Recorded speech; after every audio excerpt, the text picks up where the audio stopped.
case àwọn ABZ Limited. I mean, about the next case one. Yeah, it should be 28, yes. 28 next case one. Tí wọ́n lè tí wọ́n yẹ sí wa báyìí. Àwọn èèyàn ṣe wọ́n wà negligent pẹ̀lú issue tó bá concern wọn báyìí náà. Anyways, owó ti lára owó tí wà ń bẹ̀. Yeah, well, problem tí mo ní o, as far as I'm concerned, ṣáà lè para wa. I'm sure we've done what we are supposed to do. So, it shouldn't be our headache anymore. Yeah, that reminds me. Báwo ni issue Mrs. Foluko? Ṣé ó lè ti tán náà? Ṣùgbọ́n kan láti sọ lọ́wọ́ ẹ̀, tá a ti sọ tán.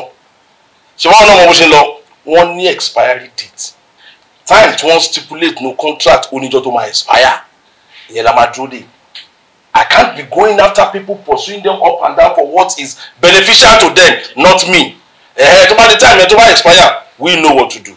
I think you're right. Honestly, we've done our best. Niparawa. Just 1 minute.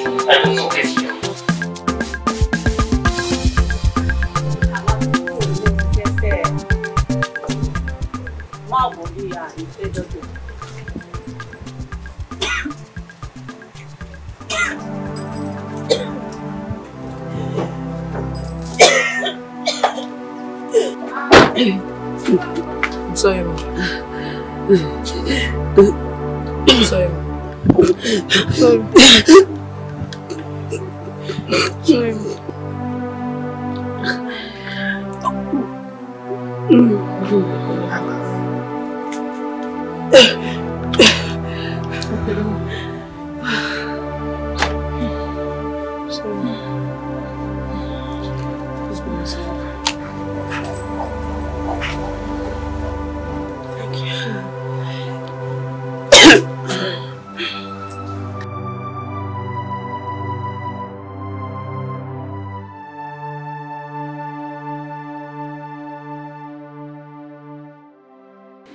Hello. Ẹ ṣé ọmọ tí mo rán òjíṣẹ́ fún yín ni. Mo ní kẹ́ wá kó blọọkù yín. Ẹ ń disturb mi, ẹ ń dí mi lọ́wọ́ gbogbo bí tó yẹ káwọn ọmọ gé blọọkù sí ẹ̀jẹ̀ kan ráyè. Ṣé èmi màmá bá yín ṣọ́ blọọkù ni? Mi ìjòyè àṣà òkú tó ń bá òkú ẹ̀gbẹ́ o. Kí ló dé? Nígbà tí mo ní kẹ́ wá kó sìmẹ́ blọọkù yín, ẹ sanwó blọọkù, kò kú òun bẹ́ẹ̀. Ṣé mi lẹ rà fún ni? Ìbàdàn mọ̀ pé ẹ̀ tí ìṣe tá àti kọ́lé kílẹ̀ wá ra blọọkù sílẹ̀ fún. Ẹ wo ẹ̀kọ́ kó sì kúrò lórí aago fún mi jàre. Rubbish wo nìyẹn? Ẹ kúlẹ̀ sà. Sà òun ò dá rárá o. Níṣe ló lé mi bí ajá, ó ní kí n máa lọ pé àwọn tẹ̀ráyè tí yín nísìn báyìí kí n máa lọ. Mo tẹ̀sùn ní àbíyá kí n dúró bí ọ busy bí tó bá dẹ̀ ṣètò wọn á kó nǹkan tí ó yẹ kó fún mi. Wọ́n ní àwọn tẹ̀fẹ́ rí ọ̀hún fẹ́ rí mi kí n máa lọ pé àwọn ráyè tí yín kódà gan lé mi bí ajá ni. Ó lóun ò rí tèmi rò. Kódà gan inú mi ò dùn mo kàn kúrò ń bẹ̀ ni. Ọ̀dà máa lọ rántí ẹ̀. Ó sà.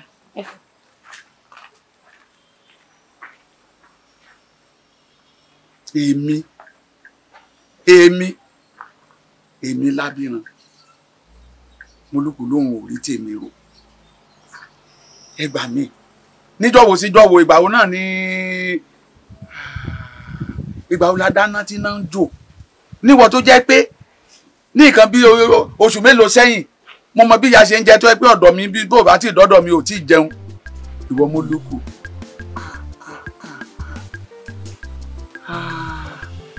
èmi àpáàrà tí yagi ẹ̀bá ọ̀nà èmi iná gorí ilé fẹjú kankan èmi Lábìrán Mólúkù màá sọ fún ẹ pé kàkà kíkú má jẹ ṣèṣe á fi ṣàwàdà nù mí màá dá ẹ padà ṣẹ̀ṣẹ̀ àárọ̀ wàá rí bíbà wàá pè lówó wàá rí gbé oúnjẹ wàá pè lẹ́ran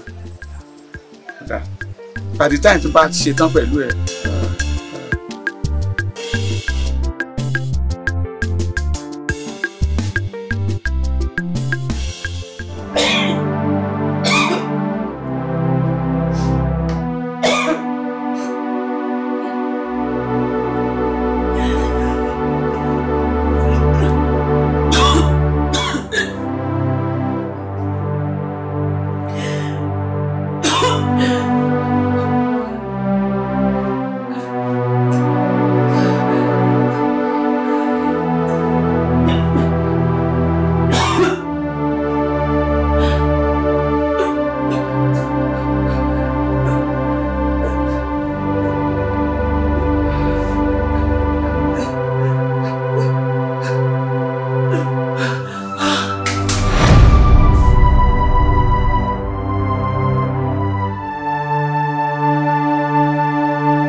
Lawrence. All right, guys. All right, boss.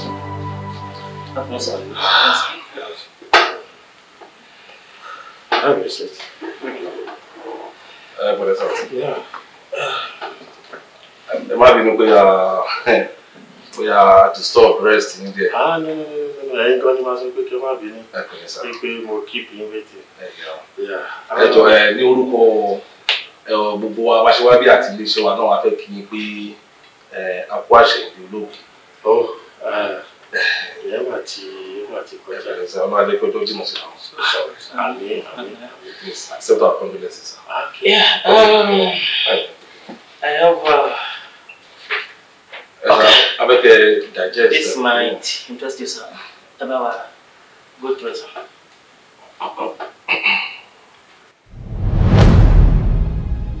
You can go through it. I'll pass the phone now.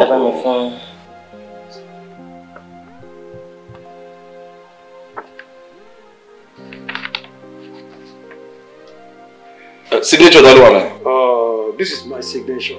Excellent. Thank you. Okay. Signature ìyàwó ni mo rí nínú kíní. Mo ń wo náà pé ó ṣe ń ká ìfipò ló nǹkan tẹ́ ẹ rí yẹn. Mrs. Kẹ́misọ́lá Folúkù, your wife, your late wife, sir. Wọ́n bá wa ní dealings kan as regards taking off loan. Understand? So adẹ̀ ti ní enough time fún wọn láti máa service loan yẹn, which she wasn't doing. And I dey send several warning alerts sí wọn as regards servicing the loans. Àárín wọn dey get to us àmọ́ nǹkan tó ṣẹlẹ̀. Unfortunately, àkọ́kọ́ pé wọ́n ti papòdà. Mo wà very unhappy láti sọ fún yín pé time yẹn ti elapse. Adẹ̀ ti wá láti take possession. Ilé bá ṣe wà ń bí gan àwọn security wà ń ta. Àwọn akọ́ni ká wá yọjú sí yín ni. Oríṣiríṣi la máa ń rí. But for now, sir, akọ́ni ká wá sọ fún yín ni pé nǹkan báyìí ló ṣẹlẹ̀ o. Pé Adẹ̀ fẹ́ take possession. This property and several other properties wọ́n ní tó wà nínú ìwé tẹ̀lé yẹn. But ẹ má bínú. But kí ìyàwó mi tó ṣaláìsí, she never told me pé òun gba loan from any bank. Dẹ̀ kí n fi nǹkan kan bò fúnra wa.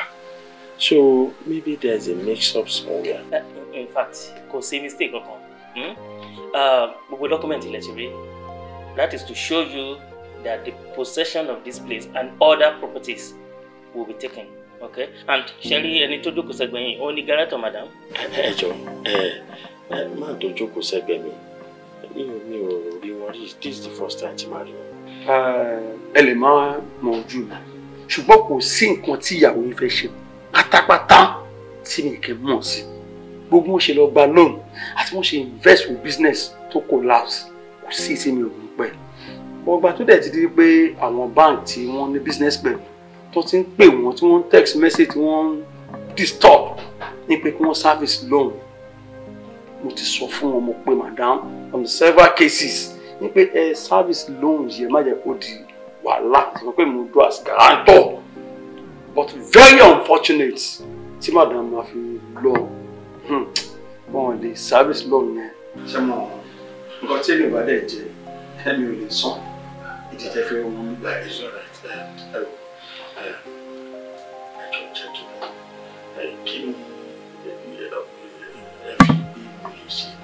I can continue servicing. Mr. Amafuluku, pẹ̀lẹ́ sá, bí ẹ̀dẹ́gẹ̀ làágùn jìnnà. Mo sọ fún pé tó sympathy late madam ló jẹ́ ká tiẹ̀ wá ká báyìí jókòó báyìí sá. Ṣé ní mo ṣe ń sọ̀rọ̀ báyìí? Àwa láti take possession with immediate effect. Yeah, so a máa bẹ̀yìn. I will just implore you to just go in there. A lè gbà yín kò mú aṣọ maybe 1 or 2 sínú bag. Kẹ̀tẹ̀lé wájà lè sì kalẹ̀ lock ibi up pending further dealings for the case yẹn sá.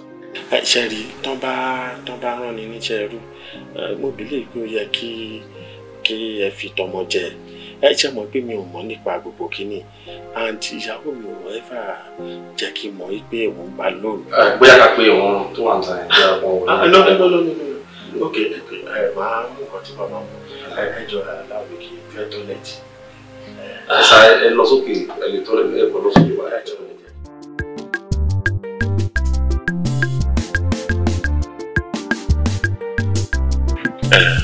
Ẹ ṣì ń dára lóòótọ́, ó kù jù. Èèyàn sùn, ó kù wà. lóòótọ́ wọ́n lè dá lọ́mọkùnrin wọn kò sówó lọ́wọ́ mi.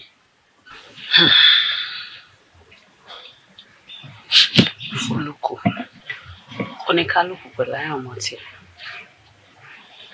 ṣọ̀rẹ́ mi bó ṣe ń wò mí mo lówó lọ́wọ́ àmọ́ mi yàdé lórí mi lórí ọkùnrin gbogbo àwọn ọkùnrin tó ń fẹ́ mi pátá kò má sí ìtò fífẹ́ fẹ́ mi rí kò dẹ̀ sí ìtò fẹ́ mi nítorí nǹkan méjì bí òṣòwò tó wà lọ́wọ́ mi lọ tó má ti wá gbà tọwọ́ mi tán báyìí ìṣúná máa já mi sóní kòlóbọ. Kẹ́misọ́lá tó o bá ní máa di pé mo jágbàlagbà ó wù mí kí n fẹ́ ṣàyà nítorí pé wọ́n lóye làgbà ń wò àgbàlagbà lèmi mo dẹ̀ ti rírí ayé lóríṣiríṣi. Náà Folúkù kí ló fún mi ní assurance pé pẹ̀lú gbogbo nǹkan tó ń sọ yìí ìwọ náà ní ṣe bí táwọn tó kù. Rárá o àgbàlagbà ni mí ṣé at this age ni máa hùwàkúwà níwọ̀n ìgbà tí ìwọ bá ti fi òtítọ́ bá mi lò mo ṣetán láti wà pẹ̀lú ẹ for life.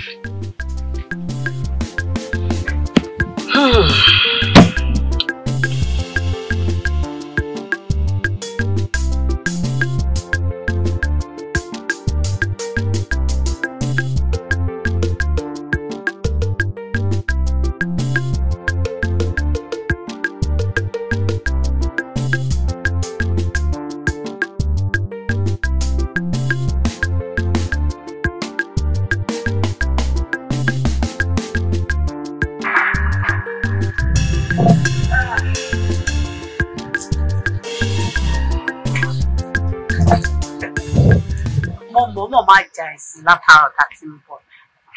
Mo fẹ́ fi ṣe surprise. Surprise bíi ti báwo? Ṣọmọ bí táwa ìdá. Mi ò mọ̀ náà ni gbogbo ètò ìṣe yóò òye mi. Ilé mi rẹ̀. Kẹ́mi, wọ́n ló kọ́ adúrú nǹkan tó tó báyìí. Òun ṣe nǹkan tó tó báyìí. Ó jẹ́ fi ń bò fún mi. Kò dábẹ́ o. Ṣé bí mo fẹ́ fi ṣe surprise fún ẹ? Tó bá yẹ pé mo ti sọ fún ẹ láti ilẹ̀ ni bóyá débí báyìí kò ní jọ lójúmọ́. Kò ní jọ mí lójúmọ́ ó jẹ́ yẹ kó jẹ́ ẹ̀rí gbọ́ náà. Eléyìí tóbi náà. Lágbára Ọlọ́run kò ní jóná. Lágbára Ọlọ́run kò ní ọ̀nì gbókù jáde gbẹ.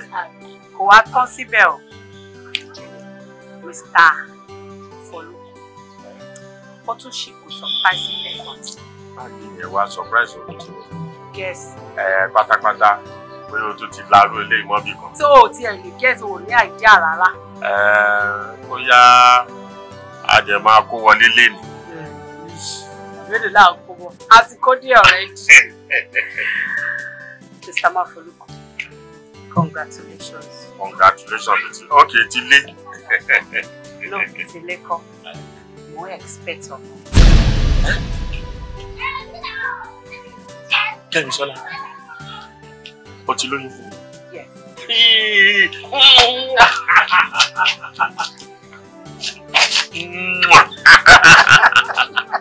Ìyẹn ló ń pè ní tèmi ò já sásán. Anyway, inú mi dùn ayọ̀ mi kúnlé ní. Bàbá ńlá surprise ló fún mi lé. Ọlọ́run máa ṣe o. Ọlọ́run ò ṣe tó sùn. Anyway, Kẹ́misọ́lá, torí ọmọ mi tó wà ń pọ̀ yìí tó bá wá lọ́kùnrin, Ọlásùnkànmí máa sọ.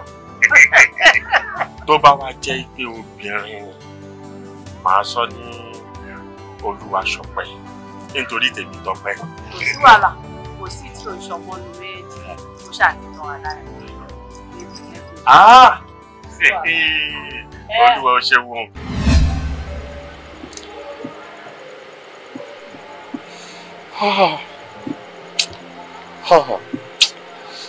Àṣèlérí asán ni ìyá ẹ ṣe fún mi, Ṣọpẹ́. Pẹ̀lú bí ṣe finú tọ̀ ìyá ẹ sí. Ṣó yẹ kó fi nǹkan bò fún mi? Ṣó yẹ kó fi nǹkan bò fún mi? Ládùúrú ìfẹ́ tí mo ní sí. Ṣé tí wò ti bá wa báyìí? Daddy, ẹ má sunkún mọ́. Olóhùn ni pé tiwa ní ẹkún. Mo dá kí lábẹ́ ṣe sọ́kọ̀ tó wà lẹ́yìn. Èyí tó ń dùn mí jù ní àkáǹtì mi tán froze. A nítorí pé àwọn ọdún transaction kan láti ilé-iṣẹ́ sínú àkáǹtì mi. Níbo ni fẹ́ gbé gbà? Níbo ni kí n ti bẹ̀rẹ̀ Ṣọpẹ́? Báwo la ṣe fẹ́ ṣe? Báwo la ṣe fẹ́ ṣe? Daddy, mo wò bí àtẹ̀lébọ̀ rẹ̀ yìí. A ti lè ẹ̀pù wa. Ládùúrà ló pè lọ́rẹ́ mi. Ṣéyàn nìyẹn ni? Ṣéyàn nìyẹn ni? Wo bí tẹ̀ ṣe wà yìí kò tẹ̀ yé mi tí bá ní ó yé mi mò ń parọ́ ni. Ìwọ Ọlọ́run níbo lójú ẹ wà? Ó ṣe jẹ́ kí irú nǹkan bá ìṣẹ̀lẹ̀ sí wa. Kẹ́misọ́lá ò ṣe dá o. Mi ṣe nífẹ̀ẹ́ tó. Ṣé nǹkan tó yẹ kó fi san fún mi nì? Ọmọ máa kú, ọmọ máa yẹ, aṣáájú kan lọmọ kú ẹ mọ́ ọmọ náà. Daddy, asálẹ̀ sùn sí ibà ẹ̀mọ́ ojú, ẹ jẹ́ ká lọ bọ́ rẹ̀ yín, ó ti sú mi o, ẹ jẹ́ ká lọ bọ́ rẹ̀ yín o, mo sọ tèmi o.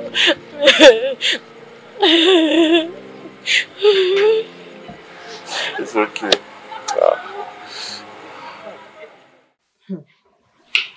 Ó ga o. Ọ̀rọ̀ tó wà nílẹ̀ yìí serious gan. But Ṣọpẹ́, mọ́mí ṣe máa ṣe irú nǹkan báyìí. Kò yé wa náà. Mọ́mí jẹ́ kí fi nǹkan pamọ́ fún mi àti dáàdì. Mo wá mọ ẹ̀ tó fi ṣe eléyìí. But ọ̀rọ̀ yìí ó sound straight sí mi létí because owó tá à ń sọ̀rọ̀ pa yìí, mọ́mí ló yá. Kí ló tó wá freeze account dáàdì? Well, the best thing ni pé kí dáàdì ọ̀rọ̀ get lawyer tó máa defend wọn bí kí lẹ feel. That's the only solution for now. Lọ́yà jẹ́ gbìyànjú o. Ṣùgbọ́n wọ́n ní orí transaction tó ṣe fún dáàdì. Ó jẹ́ kó freeze account wọn. Ṣọpẹ́, tọ́rọ̀ bá rí báyìí, ìwọ ni máa bá sọ̀rọ̀. Àti pé ọ̀rọ̀ tí mo lè bá búrò mi gangan sọ, òun ni mo fẹ́ bá ẹ sọ. Ṣorí, má jẹ́ kọ́kàn ẹ pé òróró jù o. Ṣó ti yé, ara challenges of life ni. O gbọ́dọ̀ pass through it, and you still have a long way to go. Ṣó ti yé, kó yá fọkàn ara ẹ balẹ̀. Kó yá fọkàn ẹ balẹ̀. This is ẹjọ́ mo fẹ́ tọrọ àkọ́kọ́ lọ́wọ́ yín. Okay. Mo fẹ́ bẹ̀rẹ̀ pé ṣé mo ṣe lè Scott lọ́dọ̀ yín fúngbà díẹ̀. Scott? Ṣọpẹ́. Ìwọ náà ṣàwúlẹ̀ kó wẹnu kọ́ lọ́mọ nǹkan tó ní gbogbo wa náà. Ó mọ̀ pé èèyàn lè possible. Mo lè máa sùn sílẹ̀ nílẹ̀. Ṣọpẹ́ ní òun náà ò ní lè sùn sílẹ̀ nílẹ̀. Ṣé mo advice mo fẹ́ fún ẹ? Obìnrin ni ẹ, ó ò dẹ̀ kí n ṣọmọdé mọ́. Because mo ní feeling pé òun rí rẹ bí ọmọdé o. Ó ní láti máa ṣe bí ọmọdé. Ìwọ náà wá iṣẹ́ kékeré kan ṣọmọ tó lè máa ṣe tó lè fi máa help ara ẹ̀. And anything táwa mẹ́tẹ̀ẹ̀ta náà bá dẹ̀ ní, a fi máa support ẹ pẹ̀lú owó díẹ̀ tó bá rí níbi iṣẹ́ tó ṣe. Sure, mo rí point nǹkan tó sọ yìí, but kò wá nǹkan kékeré tó lè máa ṣe tó máa fẹ́ jẹ lọ́wọ́. Àwọn náà dẹ̀rẹ̀ á máa assist ẹ. Ṣáà tí ní ọjọ́ kan tó tó wá bá rẹ tó àfún nǹkan tó fẹ́. Okay, ma'am, ti gbọ́ mi. Thank you, ma'am. All right, darling. Ọ̀rẹ́. Ojoojúmọ́ lèèyàn kẹ́kọ̀ọ́ sí ṣá. Kí ló dé tí gbogbo ẹ̀ wá dojúrú tó yìí? Tí n bá sọ pé nǹkan tí ìyá yìí ṣe ò dùn mí, mo búrọ́ fún ẹni o. Kò jẹ́ kí n mọ̀ kankan. Gbogbo fílẹ́gẹ́ tá à ń ṣe káàkiri ẹ̀ àṣọwó báńkì ni. Kò dẹ̀ jẹ́ kí n mọ̀. Èmi rò bí pé bísínẹ́sì ẹgbẹ́ òun ni.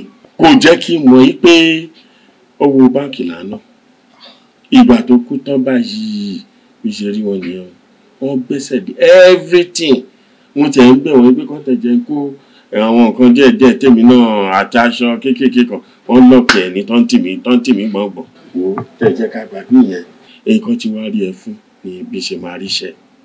Nítorí pé lẹ́nu ìgbà tó bá tiẹ̀ lọ ìyà yìí pọ̀. Ọmọ pé ó súnmọ́ mi dáadáa. Mi gbọ́dọ̀ máa jẹ́ kó mọ bó ṣe ń lọ. Ìyà yìí pọ̀. Ìnira yìí pọ̀.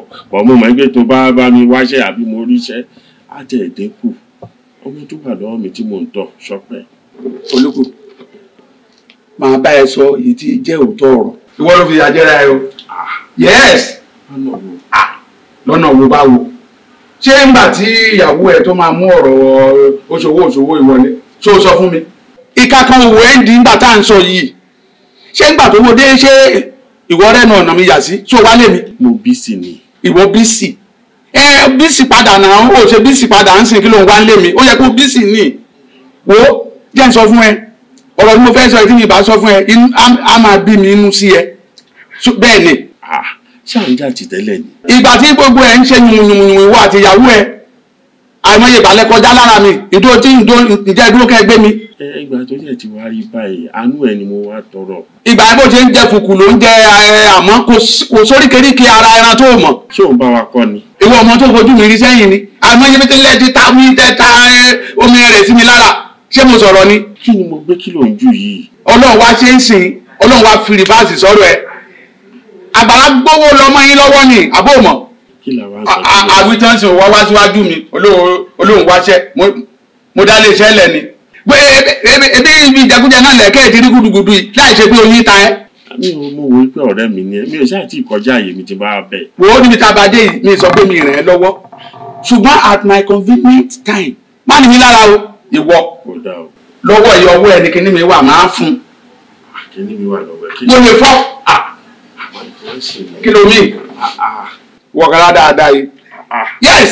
kò dáa o fún mi ní àìdíà yìí pé o mú mi sínú. ọ̀gbẹ́ni máa gbá ẹni pa síta o mo fẹ́ ràn ẹ́ lọ́wọ́ tí ó wá bá mi jàǹbí ni mo rẹ́kẹ́ ẹ gidi màá ní ká máa ṣí adálẹ̀ fún ẹ̀mí ẹ̀ ráyè o.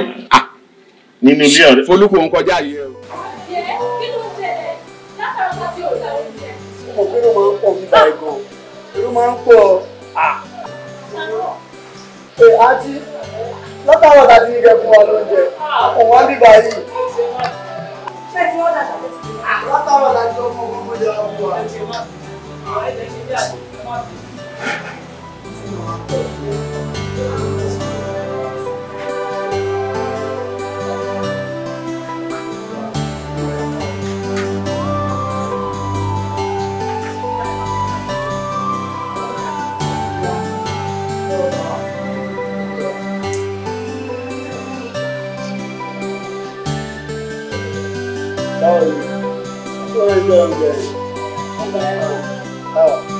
Mo ti sọ fún ẹ ìyá kan lórí báyìí tí wàá dùn kò disappoint mi rí bó sọ ẹ pé tó bá dé bí wà fọ báwo ṣe máa ń jẹ nìyẹn.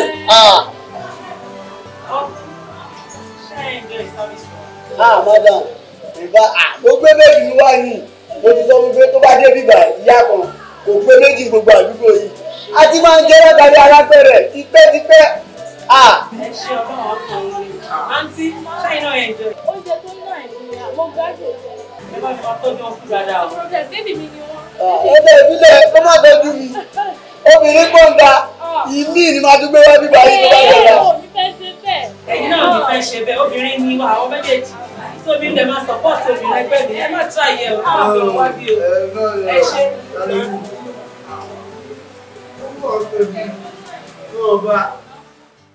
Bàbá, à ń tí òrà ń change wa. Ẹ lè fún mi £100. Change mi yìí kó £100 lọ́wọ́ yín.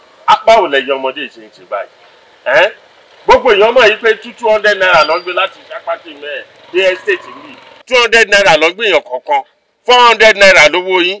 £100 ní change yín. 400 àbí báwo? Àṣẹ ń gbé ni. Ṣé mi ṣe ń wọ̀kadà ni? Bàbá ó yẹ kẹ́ ti sọ fún aká tó kúrò ń bẹ and moreover tí ọ̀rẹ́ náà máa ń gbé bẹ́ẹ̀ àwa méjì. Ó ṣàárọ̀ mi ò fẹ́ wàhálà láàárọ̀ yìí o kẹ́ kúrò lọ́nà fún mi. Ó ṣàárọ̀ bíbá a ní ìpínlẹ̀ ẹ̀ fún mi jẹ́ ìdí yòókù. Ṣé tó lọ́rẹ́ náà ló ṣe wá gbọ́ bàbá ilé tí? Jọ́tòrò má bá mi sọ tó bá yẹ pé ìwọ ni báyìí mo mọ nǹkan tó máa ṣe fún bàbá yẹn mo mọ nǹkan tó máa ṣe fún bàbá yẹn mo mọ nǹkan tó máa sọ jọ́tò kó sì kúrò lọ́nà. Ó máa yọ owó mi kúrò lára rẹ̀.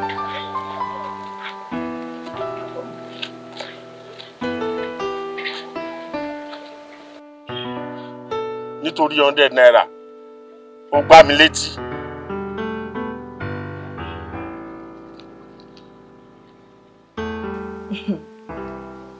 Wo jẹ́ kí n sàn kọ́kọ́ fún ẹ àtorí àtọrùn kò sí ìtẹ́sẹ̀ ò lè gbé sáré jóná ṣé òun kéré mi ni wo jẹ́ n sàn kọ́kọ́ fún ẹ ṣorí style táwa mẹ́rẹ̀ẹ́ta sọ fẹ́ pa fẹ́ yẹn style yẹn ni kò rán má bá mi sọ mo jóná hold on because me understand nǹkan tó ń sọ so bó ṣe wọ àwa mẹ́tẹ̀ẹ̀ta yẹn ṣé àjọ èèyàn tí ò lè afford láti san owó aṣọ yẹn tó bá fẹ́ kí n ṣe wèrè fún ẹwọ́ bọ̀bọ̀ yìí style ta choose ẹni kò rán. Babe, can you imagine tó bá mọ̀ nǹkan sí bọ̀ fashion designer tó bá mọ̀ nǹkan tó bá mi sọ lórí fóònù ó ń béèrè lọ́wọ́ mi pé ṣé àwọn lè afford láti san owó style yẹn. Ó stupid. Ó stupid. Kò ní máa fojú ọ̀nà rẹ̀ tiwa. Ológun ni ìyá ẹ̀ ránṣọ tó ń rojọ́ tó ń ba ẹ̀rọ tí wọ́n náà dẹ̀ ń pìkọ́ ẹ̀ tó ń ba rojọ́ bẹ́ẹ̀.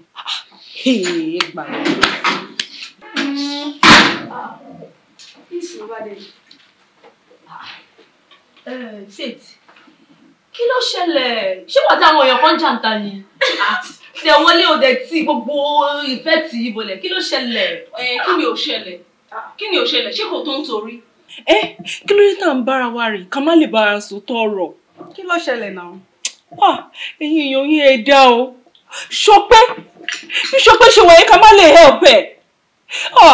Tó bá rí ibi tí mo ti rí ọmọ yẹn, ó ń ṣe ọmọ ọ̀dọ̀ ọlọ́kà lójú rin. Ojú rin. Babe, wait. Nǹkan tó ń sọ kò yé mi.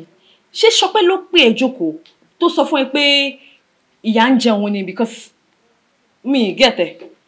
So ọmọ yẹn nídà ti pè mí kí n tó mọ̀ pé yà ń jẹ. Ẹ̀yin èèyàn yìí máa le o. Àti wọn náà mú ráyọ̀.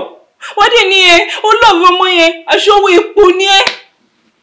Owó epo.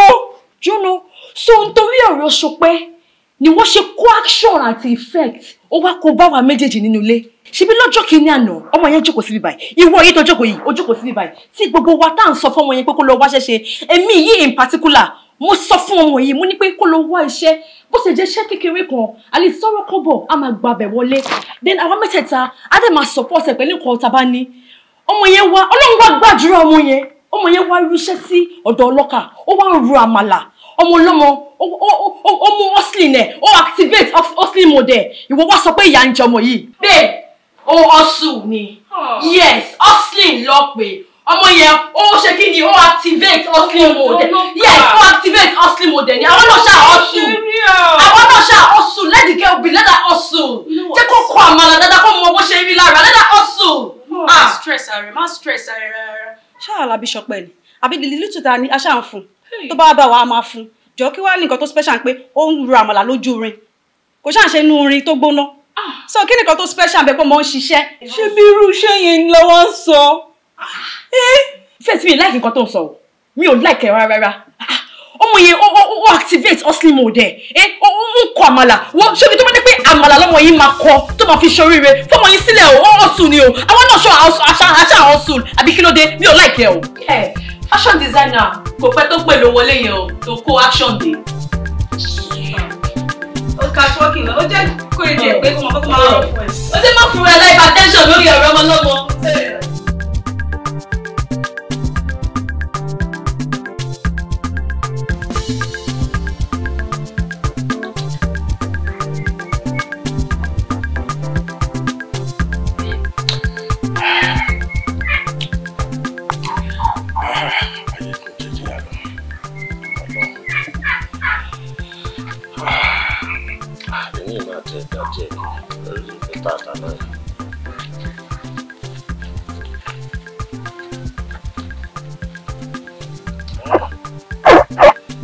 ìdájà nínú ẹni tẹ ṣọ́nà lọ́wọ́ lórí burúkú ìmẹ̀sí ẹ̀ tó máa fẹ́ gbà ní ilé ìbáyìí.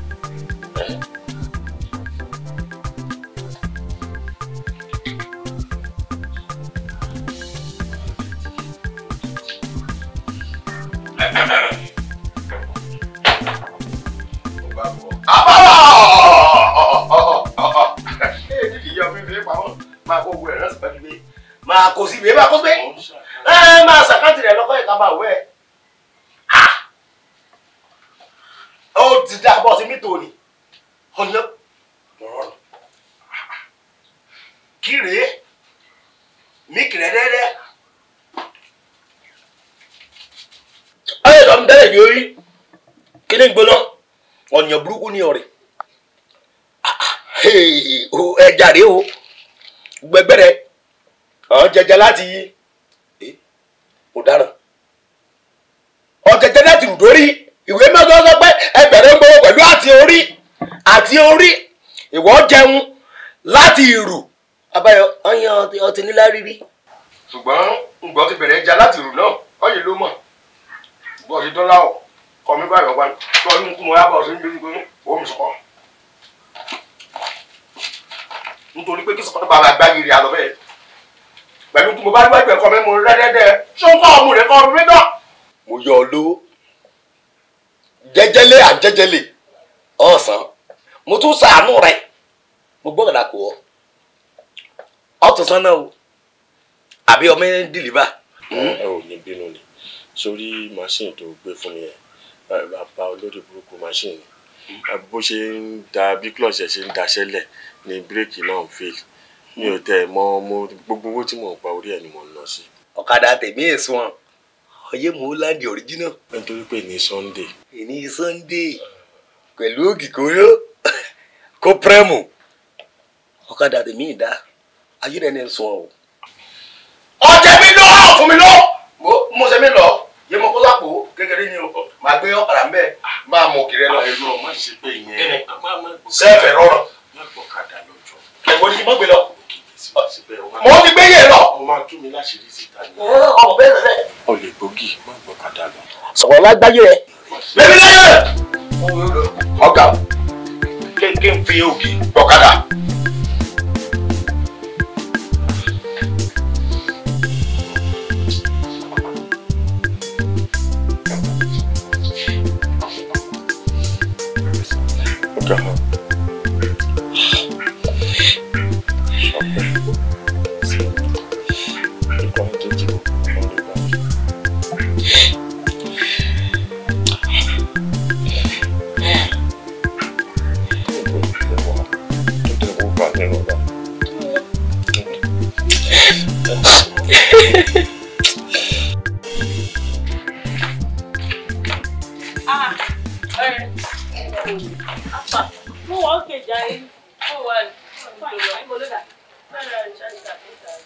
mo rí mú eléyìí ti sọnù. kí ni. nǹkan tí mo rí lénìí ìṣẹ̀lẹ̀ ńlá ni ó kọjá nǹkan tí mo lè máa fẹnu ròyìn. Ọlọ́run gbà ó. ó ṣàmọ ọkọ ọ̀gá wa Mr. Máfolú. ṣé Mrs. Folúkù. Mr. Folúkù mo rí máa yẹn lénìí condition tí mo rí wọn ó terrible. ò ní believe pé máa yí ń wa ọ̀kadà. ó wa ọ̀kadà nígbà tí mo dé páàkì gan ọ̀kadà ẹni mo fẹ́ gbé bí mo ṣe rí báyìí mo yá sáré hide ojú mi tẹ́lómi fi gbọ́kadà wọn. wo ìṣẹ́ ń bá máa yẹn fi ra tó bá rí wọn Ọlọ́run ọba wàá fẹ́ lè máa fún wọn lówó. kí wá ló mú wọn dé level yẹn kí ló ṣẹlẹ̀. ọ̀rẹ́ kí ló ń sọ yìí ṣé nǹkan tó ṣẹlẹ̀ sí wọn ṣé ò lágbára ni nígbà téèyàn mú gbogbo property wọn tó lọ fi yáwó ní bank láì jẹ́ kọ́kọ́ mọ̀ sí tó fi ń di pé wọ́n ti iléeṣẹ́ wọ́n ti gbogbo nǹkan tán nípa ṣebí iléeṣẹ́ wọn tán tì ló jẹ́ káwa wà bí ta wà lẹ́ni ta dẹni tí ò níṣẹ́ lọ́wọ́ mọ́ yìí. ọ̀gá wa àfi kíyàn máa gbàdúrà sọ́lọ́run kọ́ ló máa fi owó flash èèyàn tó lọ́ọ́ fowó flash wọn lélẹ̀ ṣé ni tó ń sanwó fún àwọn èèyàn tẹ́lẹ̀ ló wá dẹni tó ń gba ọ̀kadà téèyàn máa tún rí téèyàn máa tún fún lówó ọlọ́run má máa fowó flash wa o. ọ̀rẹ́ flash àlọ́lọ́run jẹ́ fún wọn Ọlọ́run flash wọn seriously ó dẹ́rù bà mí o ó dẹ́rù bà mí mọ̀ pé mo lè rírun máa yẹn nínú condition yẹn rárá ó lágbára. jọ ṣó ti bá mi káwọn aṣọ tí mo fọ sẹ́yìn. ṣe kátó náà ni mo dẹ̀ fẹ́ ní kékeré ra káàdì kí tẹ̀lé sọ. mo má pè tètè lọ. ọ̀gá o. ẹ fúri kì í ṣe nǹkan tó ń sọ yìí ó dẹ̀ dá ẹ lójú. ayé mi má sọ bẹ́ẹ̀ mọ̀ ó dá mi lójú gidi gan èmi ò lè fún ilé f9 orí sáìtì máa wà lójoojúmọ́ tí n bá sùn tí n bá jí orí sáìtì ni máa ń wà dúró ṣe. ìwọ sì wọn mọmọ lórí sáìtì. àwọn ọmọ pọ̀ gan lórí sáìtì gan ẹ máa ń parọ́ fún mi o wáyé ẹja yín sí kinní kan ẹ ti gbọ́ nípa ayé mẹ́sẹ̀jì rẹ̀. táyé àtijọ́ tá ti lò tá ti dírọ́ọ̀pù yẹn tá ti pa tìyẹn. ẹ bí mo ṣe ń wo ìmùlẹ̀ lánú lẹ̀ ayé àtijọ́ lẹ́yìn sọ nísìnyí ibẹ̀ làwọn ọmọ gidi wà àwọn ọmọ tó fresh gidi ẹ̀wẹ̀ máa ń parọ́ fún yín fẹ́ gbọ́mọ̀ kan fún yín dáa sí mi lórúkọ ẹ̀ ọmọ ẹ̀ rúùmù ó ti wá pupa wá fine. orí ẹ wà bẹ orí ẹ wà bẹ. orí máa dùgbà láyé ọmọ tó jẹ́ wọ́n màtíra sí ní ọmọ gidi yìí. tí mo fẹ́ ohun ẹ̀ ó ṣáà dúró tó set dáadáa. fólífẹ́. báwo padà. gba Foley. About Commissioner for Women Affairs. Ó jayé jù. Ẹ̀yin náà rí bá gbò táwa o. Ṣé ti yé yín? Tí n bá ti rí inú mi máa ń dọkùn mi máa ń balẹ̀, máa ń bí happy gidi gan ni. Wá máa gbọ́. Má lọ dáràn tí agbára kéèfù ra ẹ̀ tí ò ní ká o. Àlàyé mi lè dáná tí bá ti wà pẹ̀lú ẹ̀yin tèmi inú mi máa ń dùn gan. Ò mọ̀ kó tó ṣẹlẹ̀ Foley, ìwọ wá máa lọ. Àlàyé kan ń bọ̀ mí lọ́wọ́ látara ẹ̀mẹ́ẹ̀kọ́ mi bó sí yín lọ́wọ́. Ó yẹ kó ti yé yín náà. Ó ṣe kókó má wọ̀ bó lálẹ́ yìí. Ó ti yé yín. Ẹ̀mẹ́ẹ̀kọ́ pẹ́jẹ̀ gbọ́ mi o. Wọ́n fọ́ bàbá àgbàlagbà. Respect bàbá. Ó ṣe Foley.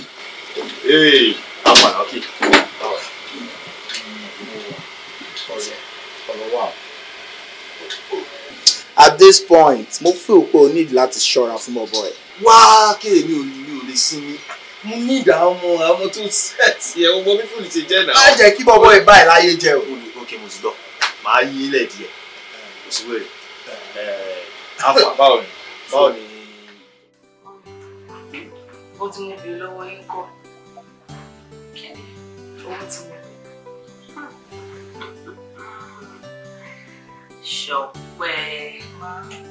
Ṣọpẹ́. O kì í gbàgbé nǹkan.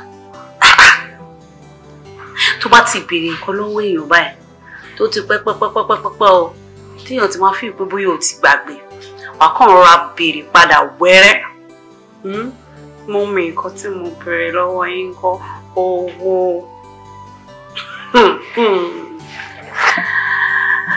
Okay, tí bá ti ṣetán, wàá transfer ẹ̀ sí. Thank you. Àmọ́ ọkọ mi, mo fẹ́ bẹ̀ sọ kékeré kan. Sórí ilé ayé tá a wà, ó gbà jẹ́jẹ́ o. Ó gbà kéèyàn rọra máa ṣe jẹ́jẹ́.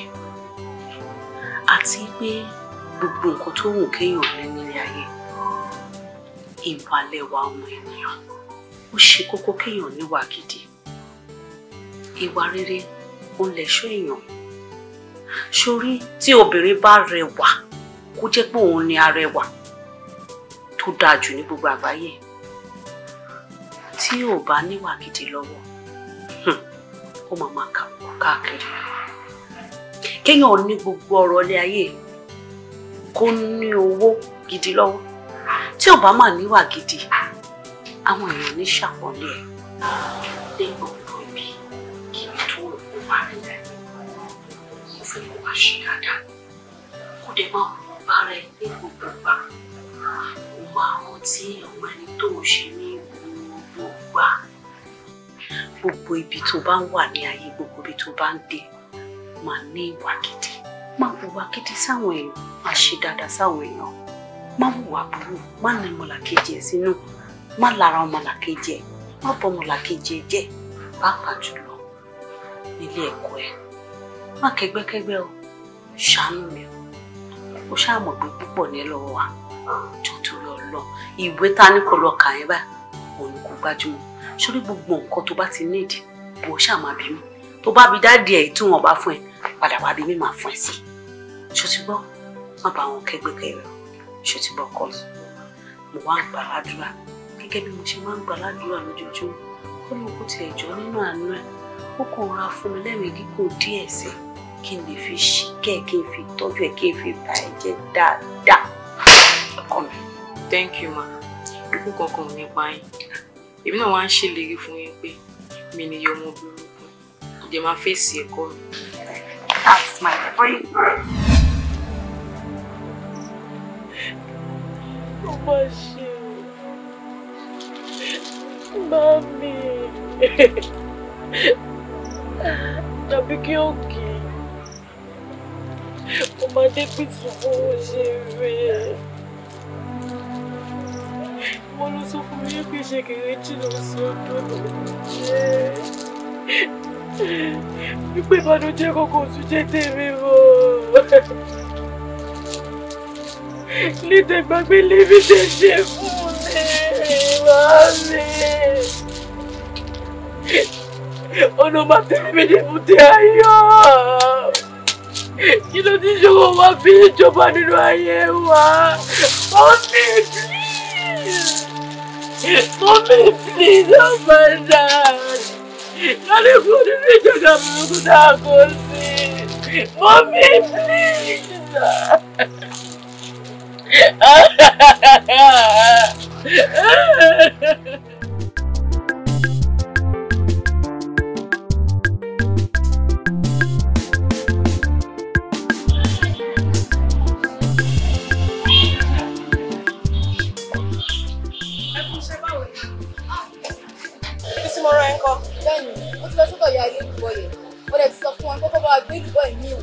Nítorí the last one tí wọ́n gbé wá ó di kókó ó dẹ̀ ti wọ omi ó dẹ̀ ní tó bá ti gbé ilé ìtọ́ gbé wá láti ẹ̀ tó bá gbé wá nípa ní bá wọn rajà ní ìmọ̀ o.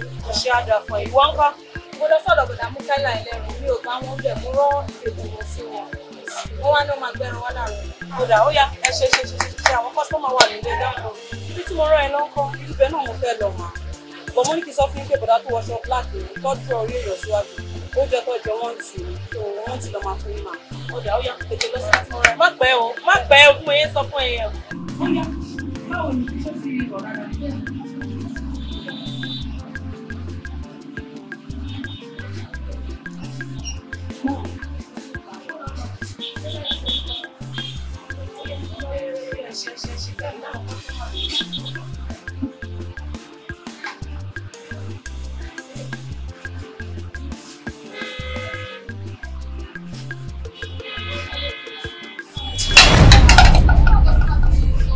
Kí ló dé?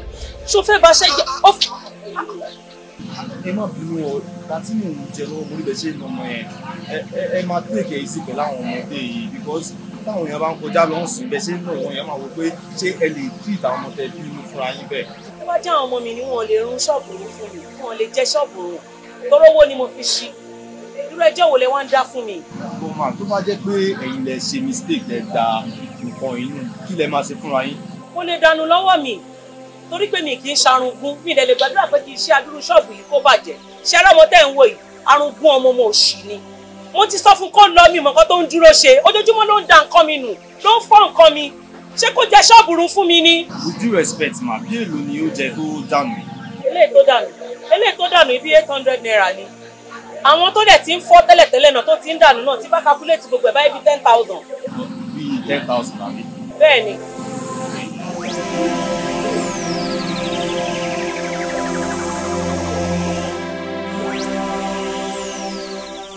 Ọ̀rẹ́ kọ́ làwọn máa fi àtijẹ wá síbi tó nira o. Bọ̀ kí ló tó fi sọ bẹ́ẹ̀? Ṣùgbọ́n ọ̀rọ̀ ìyá kan náà ni. Yẹ kìnìún yẹ ṣòro bí òun ò lè rí wa níbi tó ga lọ́la ni àbóhùn lọ lọ́run ṣòro bí a lè ga ni tó kàn wọn máa treat everybody gbọ́n tó bá ti ń ṣẹ́ lọ́dẹ̀ la máa fìyà jẹ. Owó ti sún mi o ìjà kúrò ń bẹ̀ o. Ọ̀rẹ́ mi Ṣọlá à ń jẹ́ kó sún wa má jẹ́ ó sún ẹ̀ sórí àti ìríṣẹ́ sí ilé epo àdé tí ìríṣẹ́ sí bòmí so ilé ìtarí náà làwọn máa ṣe lọ tọ́rọ́ kó bọ̀tà dẹ̀ ń rí gbà ń bíbẹ̀ a ṣáà ń rí lò tọ́bá kúrò ń bíbẹ̀ ń sìn ibo la fẹ́ lọ ibo la ti fẹ́ rí tọ́rọ́ kó bọ̀tà ń lò. wọ́n ọ̀rẹ́ mi já máa forí tì í lọ sùúrù tó lọ́jọ́ ni kò ní pẹ́ dá mọ́ dẹ̀ máa wá lákọ̀rí ara ẹ̀ o òun kọ́ ló ń jẹ́ ìyá kan o ó yárúkọ lónìí. iṣẹ́ òun ló ń jẹ́ ìyá kan. wọ́n ní ó mọ̀ kan ó ní ṣọ́ọ̀bù tó tóbi ṣọ́ọ̀bù ńlá tó ju títí ẹ̀ yìí lọ tó dẹ̀ tún ní ọmọọṣẹ́ tó pọ̀ gan. tó bá dẹ̀ rí àwọn kan tí wọ́n yẹn ń ṣe ó ju títí ẹ̀ lọ by far. ó ga o ìyẹn dẹ̀ wá ga o. ó kàn ń ya orúkọ ọmọ ẹ̀ lónìí kọ́bíkọ́bí ló ń ṣe bọ̀ èmi ṣàmọ̀ wípé tiwa máa da. ó jẹ́ ká rò ó jàre a máa ti lọ náà bẹ́ẹ̀ ni tí kò tá lè ṣe sí. ọmọ kékeré ara ẹ̀ lójú ẹ̀ ti rí gbogbo nǹkan tó tó yìí. Ìgbà tí kò sówó ràn lọ́wọ́ tó jẹ́ pé màá ti dáàdì mi nìkan ni. tó bá rí ọ̀ràn ẹ lọ sí skul so rẹ́dì láti padà sí skul. Màá lọ sà inú mi á dùn kí n bá lè máa ran dáàdì lọ́wọ́ ló jẹ́ kí n máa lọ iṣẹ́ tí mò ń ṣe. jẹ́ ká ṣe báyìí bí ìgbà wo ni mo lè wá sílé yín tí màá rí dáàdì. Iṣẹ́ tí dáàdì ń ṣe kò lè jẹ́ kó gbé lẹ́sà. Iṣẹ́ òun dáàdì ṣe. Security ló ń ṣe lóòótọ́ and then ó máa ń wa bike.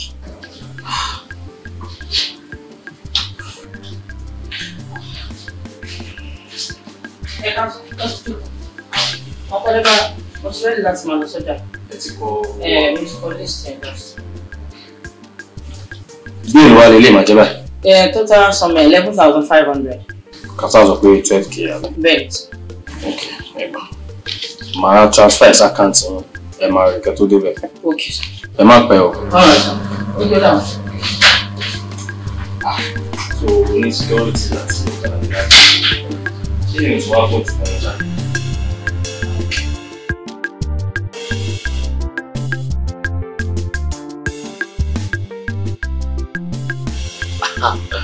Ọmọ mẹ́ orí bọ́ọ̀lù ń sìnkú mi yọ. Ọlọ́run ló yọ mí o. And mo jẹ́ ká kúrò lórí ìyẹn jàre. Oníkálùkù rí ayé yìí ló ní time tọ́lọ́run sọ pé ó máa bọ́lẹ̀ nínú mọ́tò. So time tiẹ̀ ti pé nìyẹn. Àbí? O mọ̀ kan. Jẹ́ ká sọ̀rọ̀ later because mo náà lè jọ báyìí. Ẹ̀wà gba ìrírí ẹ̀wà bẹ̀rẹ̀. Kè o máa gbọ́n kò sílẹ̀. Oró tí ọmọ tí fèrè fẹ́ gbé fún mi lọ́jọ́ yẹn. Ọmọ pupa kò báyìí tó lómi lára díẹ̀ yẹn. Wọ́n máa nà ọmọ yẹn ti kú. Lọ́rùn ọba ń gbọ́. Bí èmi náà ṣe pariwo ènìyàn kò rí pé Ọlọ́run kò mí ọgàn. Because tó yẹ pé ó ti tẹ̀lé mi lọ́jọ́ yẹn, ọmọ yẹn máa kú sí mi lọ́wọ́. Ọ̀dọ̀ mi ló máa kú sí. Ta ni mo fẹ́ sọ fún pé mi kọ́ ni mo pa mọ́ tó máa bìlẹ̀ fún? Ìwọ fún rẹ tó jọ́ rẹ̀ mi ṣé wàá bìlẹ̀ pé mi kọ́ ni mo pa? Adébáyọ̀, orí ló yọ ẹ o. Ṣé ló yẹ kó o di orí ẹ̀ mú báyìí kó ní ẹlẹ́dàá mi mo dúpẹ́? Ó yá ṣe bẹ́ẹ̀. Ẹlẹ́dàá mi ò ṣe mo dúpẹ́ o tí mo fẹ́ wọn bá. Ọlọ́run kó ẹ yọ gidigidi. Ṣé orí Nàìjíríà tó ń wò yìí, ìlú tó lófin ni? Ìwọ tó bá pààyàn, dandan nìkan pa ẹ́. Àlẹ́ ní tá a bá pa lọ́wọ́ ẹ̀ ló fà pàjá. So Ọlọ́run jù ẹ gan o. Then another thing tí mo tún fẹ́ bí ẹ. Ìwọ tó dé láti JAMB. Ṣé o rọ́mọ gidi kankan níbi tó ti ń bọ̀ ni? Tó fi wá di pé wá fẹ́ máa wọ́ ọmọ Nàìjíríà. Kò síbi tí ò sọmọ gidi. Wọ́n mọ̀ wípé gẹ́gẹ́ bí ìlú tí wọ́n bí mi sí tí wọ́n fi orí mi sọ, kò ní dáa kí n gbé síbẹ̀ yẹn kí n tún mọ ọmọ fẹ́ bẹ̀ yẹn. Tí n bá fi ọmọ bẹ̀ yẹn ọkàn mi ò ní sí Nàìjà.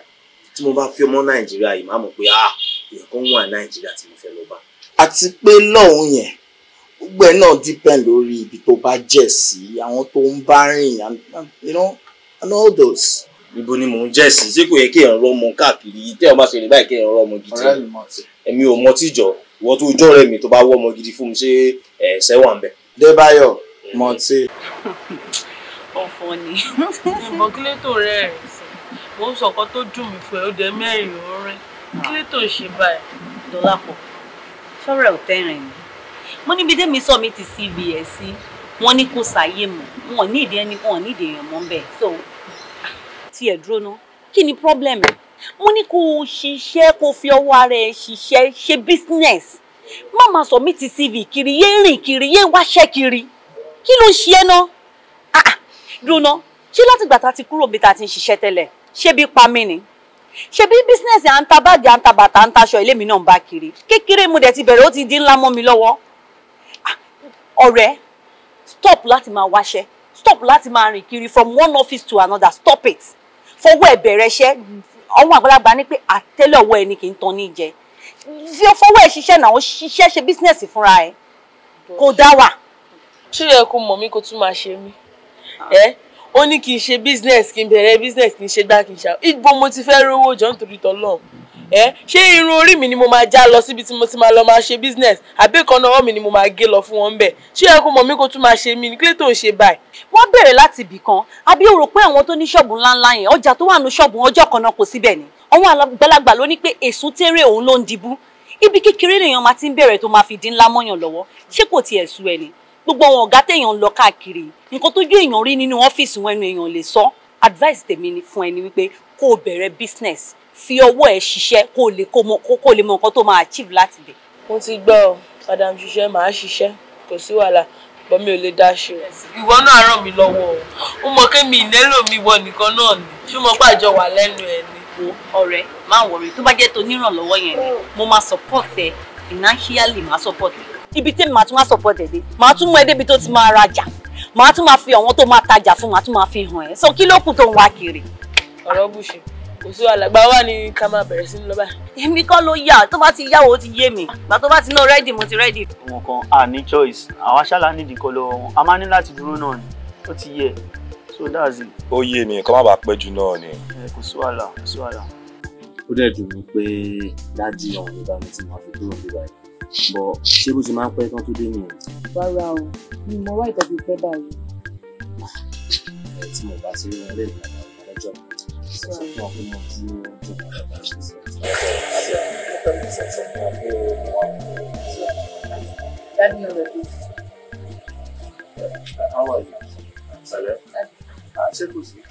àwọn kúndébà tí máa ń sọ fún ẹ máa ń béèrè. bẹ́ẹ̀ni mi nílé báyọ̀ sá. áńgẹ́lì wa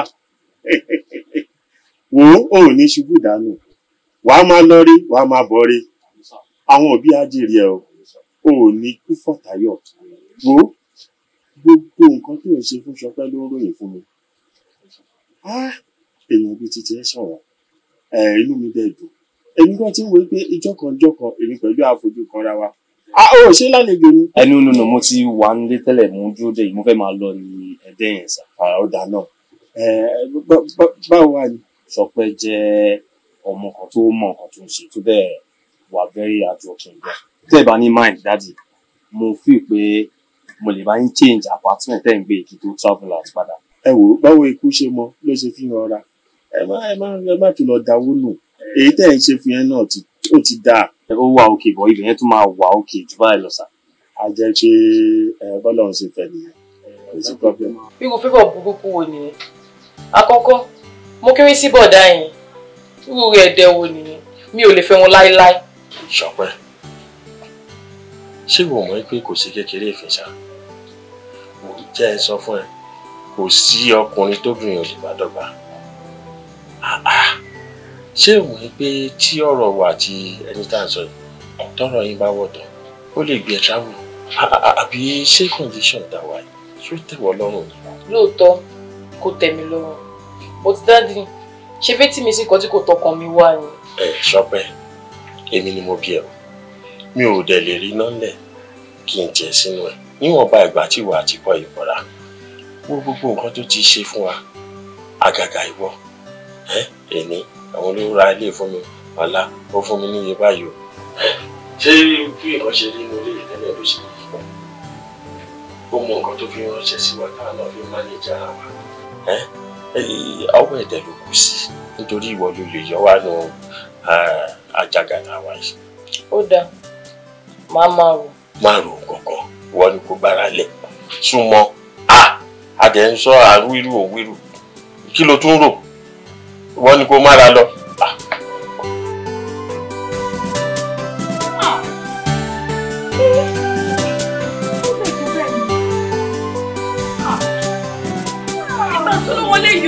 eléyìí pọ̀ o.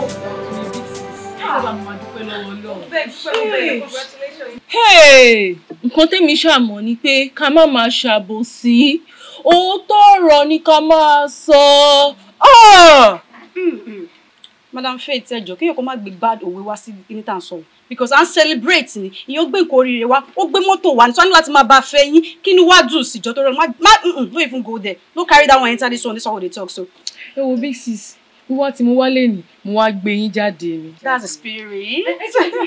Ṣọpẹ́ ìwọ o fẹ́ wá gbé àwa o fẹ́ wá gbé wa jáde. ẹ má fojú ọ̀nà owó mi o. ṣé èmi mọ̀ bí tá a lè lọ tó yẹ pé máa ti ṣe fàájì tó pé tó bá wọlé lásán wọ́n máa pe yes àwọn girls kan not just girls àwọn babes kan wọlé. ó yẹ dé ká lọ. àní ká ṣáà máa ṣe dáadáa. èrè ló pé.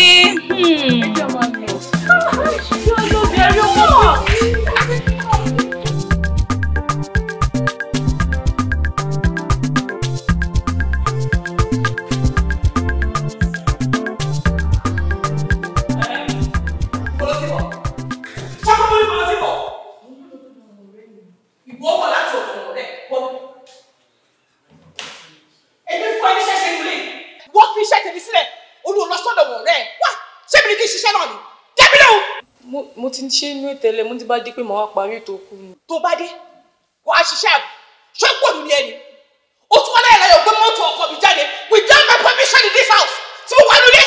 but ma kí ló bá dín ní ti bá gbé mọ́tò dáàdi mi jáde.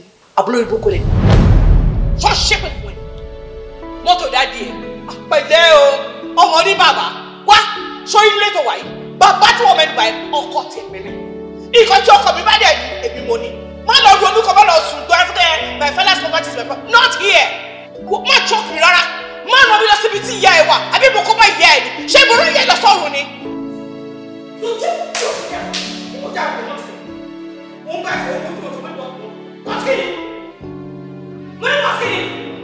àti olóòtú kò ní kó lọ sí kíkì ẹ̀ kó lọ ṣiṣẹ́ kó lè kó bá ṣe kó bá ṣe.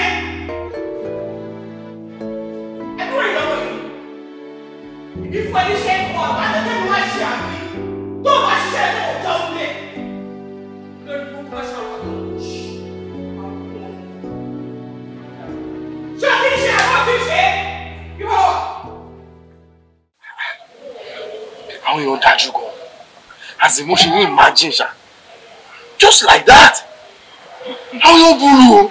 ọ̀rẹ́ mi àwọn èèyàn burú tó sọ yẹn gangan ni sórí ọ̀pọ̀lọpọ̀ èèyàn tó ń wò yẹn most of us a kàn dáwọ́ èèyàn búra ni ọ̀pọ̀lọpọ̀ nù wá ẹranko ni wá.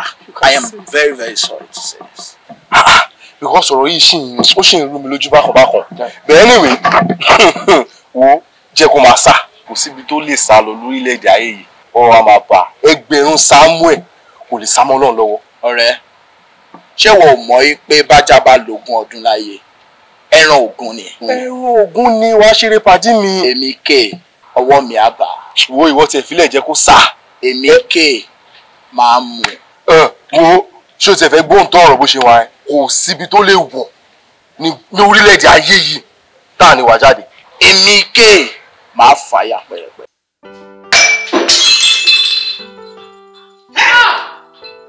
ṣọ́pẹ́ ṣọ́pẹ́ ṣọ́pẹ́ náà ẹ̀sìn mi ni ó tún fẹ́ wọ ó tún fẹ́ kọ́ọ̀bù nínú ilé àná kí ló ṣe fọ́ àwọn kọ́ ló fọ́ ni ó ṣe sí ni ìwà àrùkọ ọmọ ẹ̀ wọlé ẹ̀ kí ni kọ́ọ̀bù tó kọ́ bíbá ẹ̀ tẹ́lẹ̀ ó fọ́ lẹ́yìn ọ̀kọ̀ọ̀kan ni kí ló dé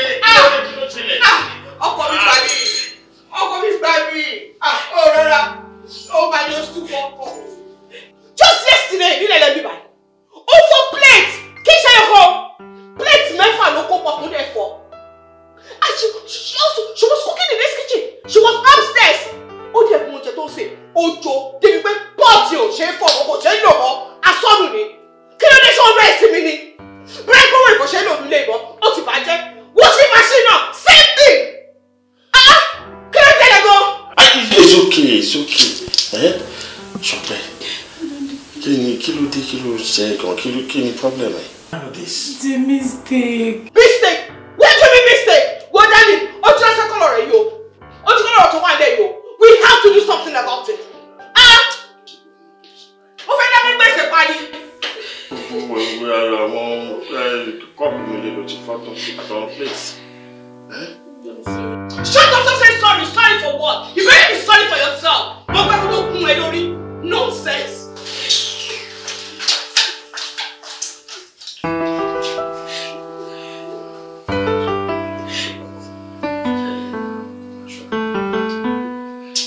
Yeah.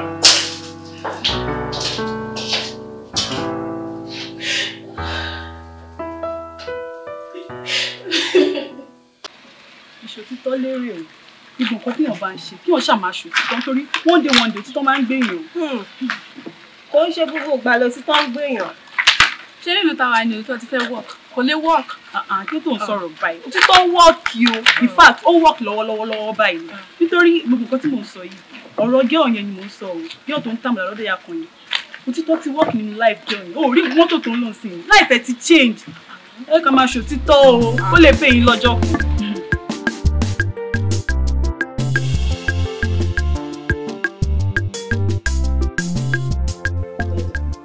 fẹ́ bí yín nìkan. ìbéèrè. kí ló tí ìyàwó yín kó ìrora mi tó báyìí. Faramade Faramade ò kórìíra ẹ o. ṣé ó lè jẹ́ àwọn lọ bí mi kó máa gbogbo àtọ́ ń wù sí mi. ọ̀rọ̀ ẹ ti yé mi sìn mo ṣe mọ ibi tó ń lọ sí Faramade ń kó ẹni ó ń kọ ẹ bí èèyàn ṣe ń hùwà àbí tó bá délé ọpẹ bó ṣe máa hùwà mi ò fẹ́ kó rí bẹ́ni tó kórìíra ẹ o. dádì lẹ́nu yín. ṣé ọmọ máa hùwà báyìí èèyàn ní kórìíra ẹ ṣé o mọ̀ pé ìwà àgbéraga ní tó wì tán sìn mò ń bẹ́ẹ̀ sọ̀rọ̀ òun sọ fún mi pé lẹ́nu tèmi dúró ná ṣé nǹkan tí mo sọ yìí ó pọ̀ jẹnu mi lọ ṣé èyí tí mo sọ yìí ó pọ̀ jẹnu mi lọ àná oníwà àgbéraga tó bá dẹ̀ kọ́ntínú báyìí àfàìmọ̀ kí ẹ̀ǹdẹ̀ kó má padà wá yọ́lẹ̀ fún ẹ. Ẹ má bínú sà. Mo ní ìbéèrè kan tí mo fẹ́ béèrè lọ́wọ́ yín. Ẹbí. Nílé tá à ń gbé tẹ́lẹ̀tẹ́lẹ̀. Ṣé bá mi rí bangles níwájú ta? Ṣé o mọ̀ pé oníṣòro? Kì í ṣe ẹ̀kíní, kì í ṣe ẹ̀kejì, kì í ṣe ẹ̀kẹwàá tó máa béèrè lọ́wọ́ mi pé bóyá mo bẹ́ẹ̀ rí báńgò nílé tá à ń gbé tẹ́lẹ̀. Kí ló dé? Níbo ló ti rí báńgò ọ̀hún pàápàá? Tó máa béèrè lọ́wọ́ mi ṣé mo bẹ́ẹ̀ rí báńgò, ṣé mo bẹ́ẹ̀ rí báńgò? Sórí kí n wọ báńgò ni àbí kò yé mi? Ẹni ìlú mẹ́sàn-án mẹ́sàn-án.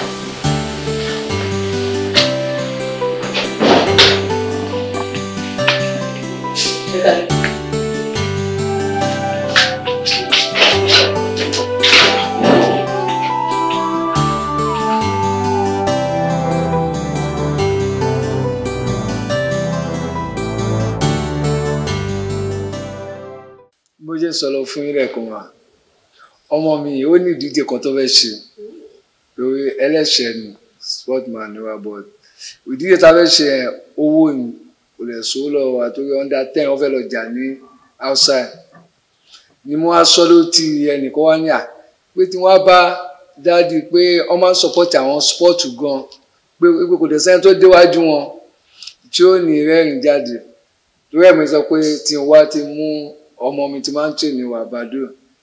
Kò sí wàhálà ẹ kì í ṣọmọ Yorùbá ṣá torí bẹ ṣe ń sọ èdè tẹ́ ń sọ yìí agbárí mo fi ń fọ́lọ̀ yìí. Ọmọ Abẹ́òkúta ni ọmọ Yorùbá ni.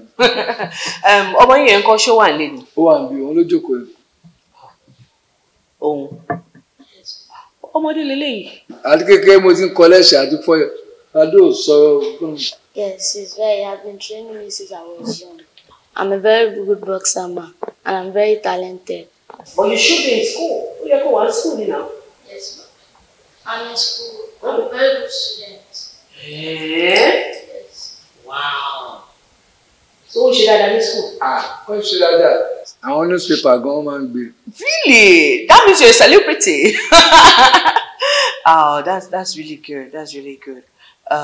Ẹ fọkàn yín balẹ̀ ṣẹ́gbọ́. Màá bá ọkọ mi sọ̀rọ̀. Mo dẹ̀ mọ̀ wípé ó máa ràn yín lọ́wọ́. Mo like ọmọ yín, very intelligent boy. I have your number here. So màá pè yín bó bá ṣe jẹ́. Ṣẹ́gbọ́.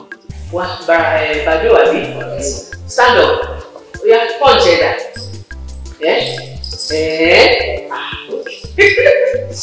Kí ni gbogbo nonsense yìí náà? Kí ni gbogbo wàhálà yìí? Wọ́n máa ṣe wọ́n ní problem báyìí. Can you imagine?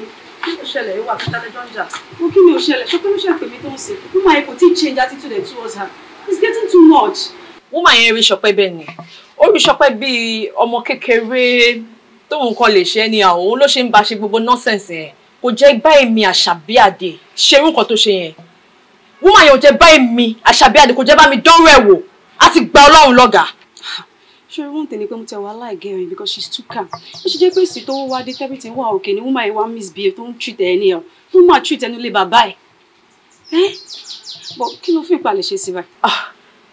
Kò sí nǹkan kan tá lè ṣe bí ojú pé ká pe Ṣọpẹ́ ká máa advice ẹ náà ni. Ẹ bọ́ ṣó mọ nǹkan kan tí mo rò. Kí ló fún àwọn méjèèjì ní impression pé kò ń ṣe dájú Ṣọpẹ́ ló ń kùn sí woman yẹn létí tí woman yẹn fi ń ṣe gbogbo nonsense tó ń ṣe yìí. Well, only point no, but nǹkan tí mi ti ẹ̀rọ ni pé bí a ká lọ síbẹ̀ ká lọ ṣe wèrè fún my car threatening her so that ó máa stop gbogbo ìwà tó ń wù sí girl yìí náà. Inú ká tẹ̀ halẹ̀ mọ́ ó máa stop àbí kí ló feel? Nǹkan tó sọ yẹn tún sọ. Ká dìjọ lọ ká lọ ṣe wèrè fún my car lù if possible pápá. Inú púpọ̀ stop. Ká lọ sílé wọn ká lọ ṣe wèrè fún. Ẹni tí wọ́n ní ká lọ ṣe wèrè fún. Ṣé táwa bá débẹ̀ ta ní a fẹ́ lọ ṣe wèrè fún? Ṣé àwọn nǹkan àwa mọ irú wèrè táwa máa bá pàdé ńbẹ̀ ni? Wọ́n ní káwa lọ ká lọ ṣe wèrè fún. Wọ́n bèbè ẹbí ò lọ́bì kankan o, lọ́bì kankan. Nǹkan tá máa ṣe ni pé a máa pe Ṣọpẹ́ a máa bá sọ̀rọ̀ náà ni pé kó calm down. Olùgbé àríyá tó bá yá Ọlọ́run á jẹ́ kí gbogbo storm á tán. Àbí àìsíkè. Ó dín bí ká kí pé ká sọ̀rọ̀ ní. A máa bá sọ̀rọ̀ náà ni kí kò náà fẹ́ ṣe orí láti jẹ́ tààrà rẹ̀. Kí ló dé? Ṣógun láyé ni?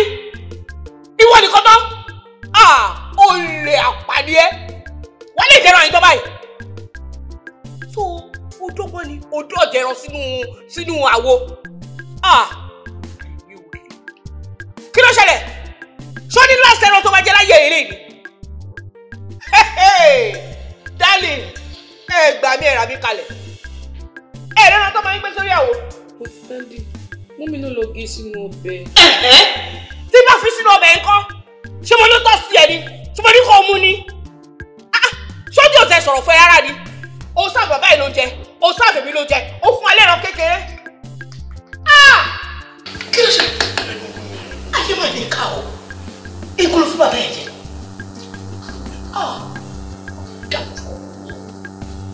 Oya! Ṣèbí díẹ̀ ló ṣe kò jẹ́ ní. Oya pé dá padà. Mo ti dé nínú ẹ̀. Yes. Ìwọ náà dá padà náà. Ṣé o fẹ́ kí pèsè ìjọba nílé yìí? Máa jọ oúnjẹ lọ, màá fún ẹyẹ ẹran tó tọ́ sí ẹ. Kí ló ṣẹlẹ̀ mọ́ lójú kòkòrò gan? Àwọn kan wà tó jẹ́ pé oúnjẹ náà máa ń lé. Àmọ́ ìwọ kọ́, ẹran ni wọ́n lé. Kí ló dé? Ò jẹrẹ láyé tó kọ́kọ́ wà ní. Rádaràda. Okay, Nadia. Fóònù tí èbí dáa kó ṣe bẹ́ẹ̀. Má ṣe wé tì. Dálè jẹun kó ṣe ọmọ jẹun jẹun náà. Sorry.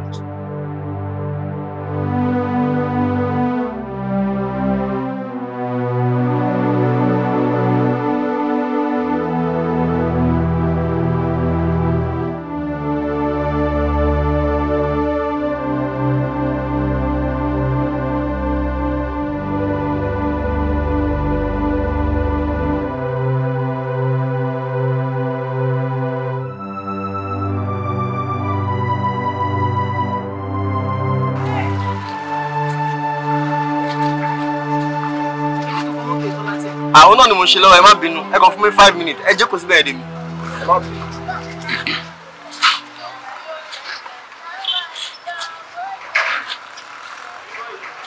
Ẹ pẹ̀lẹ́ àǹtí. Ẹ wojú yìí, ṣé ẹ dá mọ̀? Ó nọ́mà. Ẹ mọ̀ pé gúnmọ̀ ni, èèyàn ni ò dá mọ̀. Ṣé ẹ mọ̀ K? Ò dá, èmi ni K. Ọ̀rẹ́ Adébáyọ̀. Kí ni reason tó fi pa Adébáyọ̀? Lóòótọ́ ni, èmi ni mo pa Adébáyọ̀. Aláàánú mi ni Adébáyọ̀ jẹ́. Ó gbìyànjú fún ìdílé wa gan. Ṣùgbọ́n Adébáyọ̀ pinnu láti fi wá sílẹ̀ ní ọjọ́ kan. Báwo ni agreement wọn tún sì wà intact? Jẹ́ kí n sọ̀rọ̀ fún ẹ. Mo like kéèyàn máa wà plain pẹ̀lú mi. Mo like kéèyàn wà honest pẹ̀lú mi because èmi ò kí n disappoint èèyàn. Mo wà ní fẹ́ kó jẹ́ pé ọwọ́ ẹ̀ ní disappointment máa ti wá. Because mo yín bá ẹ sọ̀rọ̀ lọ́wọ́lọ́wọ́ yìí, cash yẹn wà nínú yàrá mi. Oh yes, ó wà nínú yàrá mi, ó wà nílé mi báyìí. Oh no, mo ò ní lè ráyè gbogbo yẹn because mo máa travel very soon. Ó mọ ọ̀rẹ́ mi Káyọ̀dé yẹn. Yeah, K, the same K now. Òun ló máa bá mi supervise everything. Má disappoint mi o. Má disappoint mi, mo ń sọ fún ẹ o. Because èmi ló yẹ kí n disappoint yín pẹ̀lú owó. Kò dẹ̀ sí yẹn bẹ́ẹ̀. Owó ti wà lọ́wọ́ mi, ó wà nínú yàrá mi, mo yín bá ẹ sọ̀rọ̀ yìí. Oh yes. Alright, kò sí wàhálà. Kò sí wèrè. Okay, no wàhálà.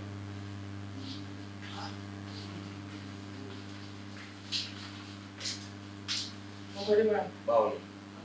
Mo ti pack àwọn bags. Gbogbo bags yẹn ti pack everything. Oh good. Ìtumọ̀ ní kẹ́ lọ láàárọ̀ yẹn ṣe máa lè lọ́sàn. Bẹ́ẹ̀ mo ti free by mi ṣe wọn kọ báyìí. Ṣe máa pè é máa fi dé o. All right, sir. Ọ̀pẹ̀lẹ̀ báyìí. Ẹ jọ̀ọ́, ibo ni kitchen wà? Ibo ni kitchen mi wà? Bẹ́ẹ̀ ni sir. Kí ló ṣẹlẹ̀? Mo fẹ́ mu mi ni sir. O fẹ́ mu mi. Ìwé ni kitchen yín wà. O láì kó máa ṣe bí àlejò. Tó bá ti bọ́ síta ń sìn, ibi ilẹ̀kùn tó wà ní right hand side yẹn, bẹ́ẹ̀ ni kitchen wà. Kó mu mi tó bá ṣe wù ẹ́.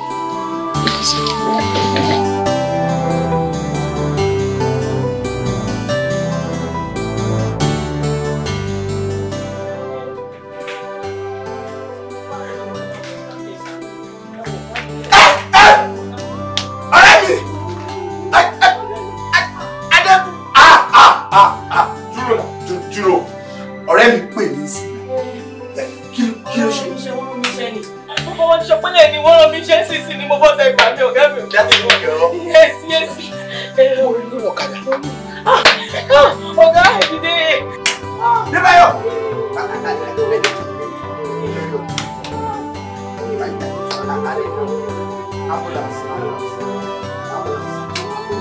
Hello.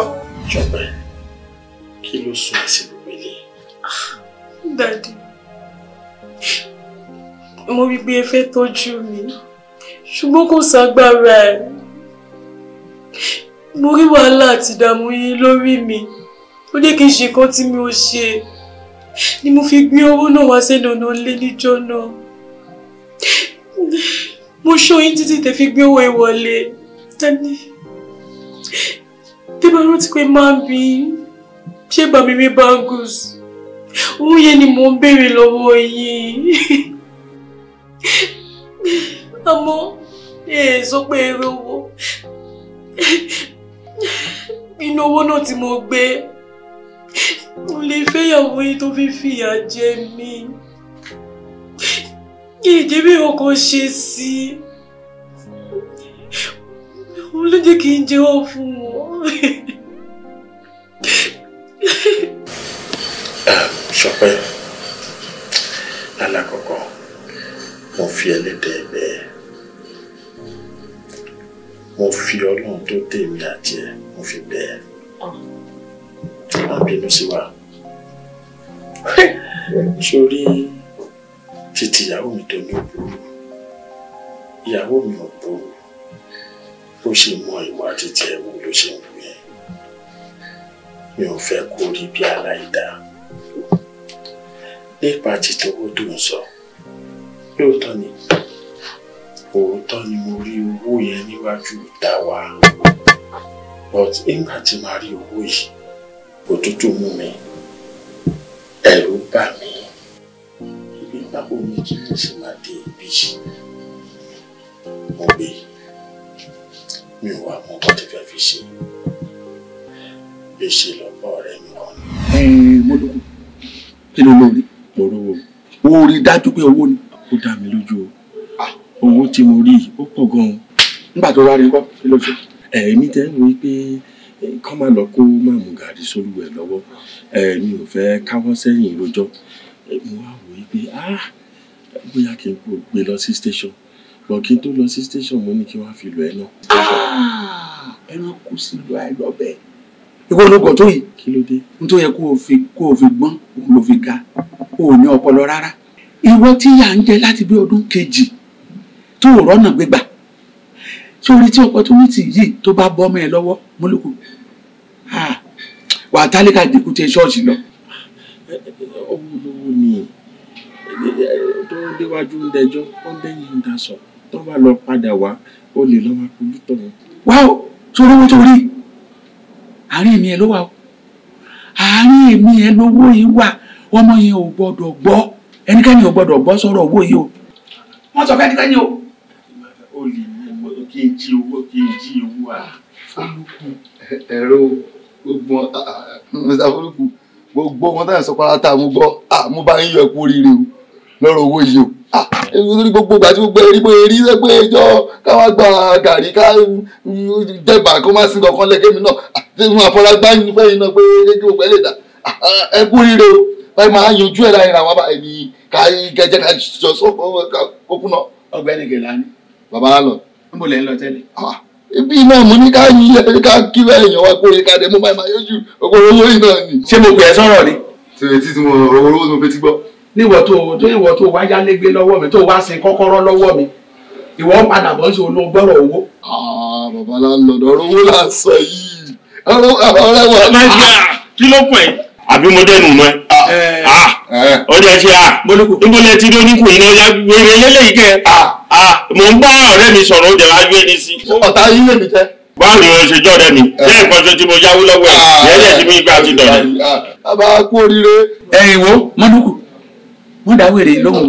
mò ń gbọ́ títí ẹja rẹ̀. ìgbà tó dé látàárọ̀ ni wọ́n rẹ́ǹtì ilé fún bí màá bá a ṣe máa yanjú ẹ̀. tó ti yẹ ọ ti ẹ lọ́ọ̀bì kankan wọ́n ń so oúnjẹ. bí gbogbo ẹ náà láàárín gbogbo àwọn olówó àti ẹ̀rí yìí ló wà kí lẹ́yìn ká gbogbo ẹ̀ ká fọ́ gbẹ lójú ká gbé ọlọ́pàá kọ́ gbẹ́sẹ̀ ní. Kèlání o fẹ́ kí n rán ẹ níṣẹ́ tó ní dé. tó bá jẹ́ lórí tọ̀wọ́ rẹ̀ mo lọ́dọ̀ sí lẹ́yìn rẹ̀ rán mi lọ́jọ́ rán mi lọ. o ti tán o ní kí n rán òun ṣẹ́. ṣe bẹ̀rẹ̀ sí ní náwó tèmi àti bàbá àtọmọ ṣáàgì lọ́gbẹ́ tàbúrò lọ́fà ẹgbẹ́nu sí di ọ̀pẹ ṣódédé ròyìn ẹ burú o nínú ayé so that ìwọ àti bàbá ẹ kẹ́lì gbé ìgbé ayé ìrọ̀rùn lẹ́sẹ̀ parẹ́ ti tẹ̀mí. máa jẹun.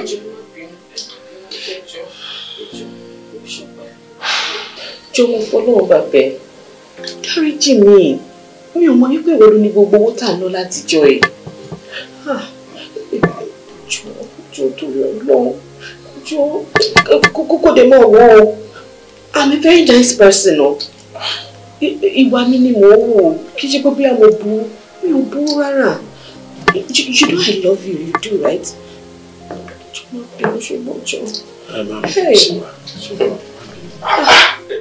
Anyway, so èmi àti yín ò lẹ́jọ́ náà ó yẹ yín sìn bẹ́ẹ̀ mímọ̀ pé tẹ́ bá dé ilé ẹjọ́ adájọ́ máa dájọ́ fún yín bó ṣe tọ́ àti bó ṣe yẹ. Please, ṣe rí nǹkan tó ṣẹlẹ̀ ti ṣẹlẹ̀. A lè yanjú kíní amicably.